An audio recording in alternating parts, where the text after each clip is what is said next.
Hello friends, இன்றைக்கி நம்ம வீடியோவில் வெஜிடபிள் பிரியாணி எப்படி செய்யணும்னு பார்க்கலாம்.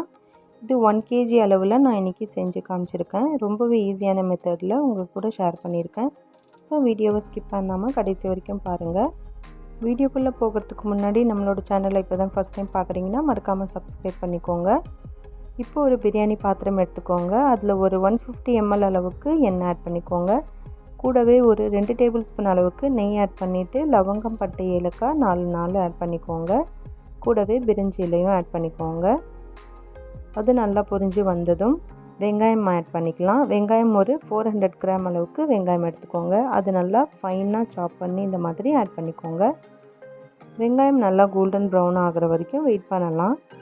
இப்போது நல்லா கோல்டன் ப்ரௌன் ஆகிடுச்சு. இந்த ஸ்டேஜில் ஒரு 6 டேபிள் ஸ்பூன் அளவுக்கு இஞ்சி பூண்டு பேஸ்ட் ஆட் பண்ணிவிட்டு அதோட பச்சை வாசனை போகிற வரைக்கும் நல்லா மிக்ஸ் பண்ணிக்கோங்க. இப்போது இதில் ஒரு 4 பச்சை மிளகாவை கீரி இந்த மாதிரி எடுத்துருக்கேன், இதில் ஆட் பண்ணியிருக்கேன்.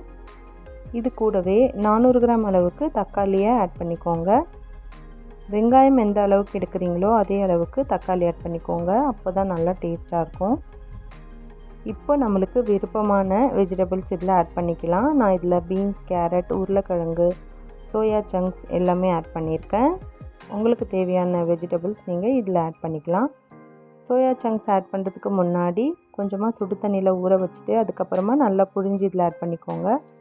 இப்போ இதில் மசாலாலாம் ஆட் பண்ணிக்கலாம். 1/2 டீஸ்பூன் அளவுக்கு மஞ்சள் தூள், 1 டீஸ்பூன் அளவுக்கு காஷ்மீரி ரெட் சில்லி, 1 டீஸ்பூன் அளவுக்கு மிளகாய் தூள், 1 டீஸ்பூன் அளவுக்கு சீரகத்தூள், 1/2 டீஸ்பூன் அளவுக்கு கரம் மசாலா. இது ஹோம்மேட் கரம் மசாலா, ரொம்பவே டேஸ்டியாக இருக்கும். இந்த கரம் மசாலா எல்லா விதமான பிரியாணிலையும் ஆட் பண்ணலாம், நல்லா டேஸ்டியாக இருக்கும். தேவையான அளவு உப்பு, ஒரு கைப்பிடி அளவுக்கு புதினா, கொத்தமல்லி ஆட் பண்ணிவிட்டு நல்லா மிக்ஸ் பண்ணிக்கோங்க. இப்போ இதில் 1 கப் அளவுக்கு கெட்டியான தயிர் ஆட் பண்ணிக்கோங்க. தயிர் ஆட் பண்ணிவிட்டு நல்லா மிக்ஸ் பண்ணி விட்டுக்கோங்க. இந்த மசாலாலாம் அந்த தயிர் வெஜிடபிள்ஸோடு நல்லா சேர்ந்து வரணும், அந்த அளவுக்கு நல்லா மிக்ஸ் பண்ணி விட்டுக்கோங்க. இப்போது ஒரு மூடி போட்டு மூடி ஒரு 5 மினிட்ஸ் வரைக்கும் குக் பண்ண விடலாம். போதும், அதிக நேரம் குக் பண்ண விட வேண்டாம். எப்படியும் நம்ம தம்க்கு விட போகிறோம், அந்த ஸ்டேஜ்லேயும் நல்லா குக் ஆகி வந்துடும்.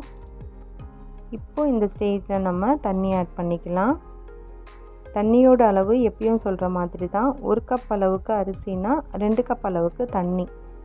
அதாவது பாஸ்மதி ரைஸ் எடுத்திங்கன்னா 1 கப் அளவுக்கு பாஸ்மதி ரைஸ் எடுத்திங்கன்னா 1/2 கப் அளவுக்கு தண்ணி. இதுதான் கரெக்டான ரேஷியோ.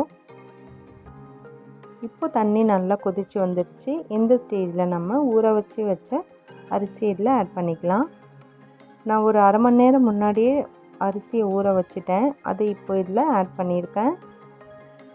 அரிசி போட்டதுக்கப்புறமா ஒரு மிக்ஸ் கொடுத்துட்டு ஒரு மூடி போட்டு மூடிடுங்க. இப்போது மூடி ஓப்பன் பண்ணி பார்க்கலாம். ஒரு 5 மினிட்ஸ்க்கு அப்புறமா இந்த மாதிரி தான் இருக்கும். நான் உங்களுக்கு டீட்டெயிலாக காமிக்கணுங்கிறதால தான் இந்த மாதிரி எடுத்து ஓப்பன் பண்ணி காமிச்சிருக்கேன். இப்போது ஒரு 10 மினிட்ஸ் கழித்து இந்த மாதிரி நல்லா தண்ணியெலாம் இறுகி வந்துடும். இந்த ஸ்டேஜில் நம்ம தம்க்கு விட்டுடலாம். தம்க்கு விடுறதுக்கு முன்னாடி ஒரு பிளேட் அல்லது ஒரு பழைய தவா இருந்ததுன்னா இந்த மாதிரி கீழே வச்சுட்டு மேலே பாத்திரம் வச்சுட்டு அதுக்கும் மேலே ஒரு நல்ல வெயிட்டான கல்லோ அல்லது ஒரு பெரிய பாத்திரமோ வச்சுடுங்க.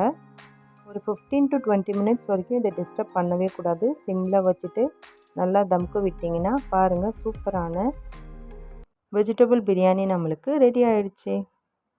நீங்களும் இதே மெத்தடில் ட்ரை பண்ணி பார்த்துட்டு உங்களோட கமெண்ட்ஸையும் கூட ஷேர் பண்ணிக்கோங்க. நீங்கள் இப்போ தான் என்னோடய சேனலை ஃபஸ்ட் டைம் பார்க்குறீங்கன்னா மறக்காமல் சப்ஸ்கிரைப் பண்ணிக்கோங்க. பக்கத்தில் இருக்கிற பெல் ஐக்கனும் ப்ரெஸ் பண்ணிக்கோங்க. உங்களோட ஃப்ரெண்ட்ஸ் அண்ட் ஃபேமிலி கூடவும் ஷேர் பண்ணிக்கோங்க. மறக்காமல் இந்த வீடியோக்கு ஒரு லைக் பண்ணிவிடுங்க. தேங்க்யூ.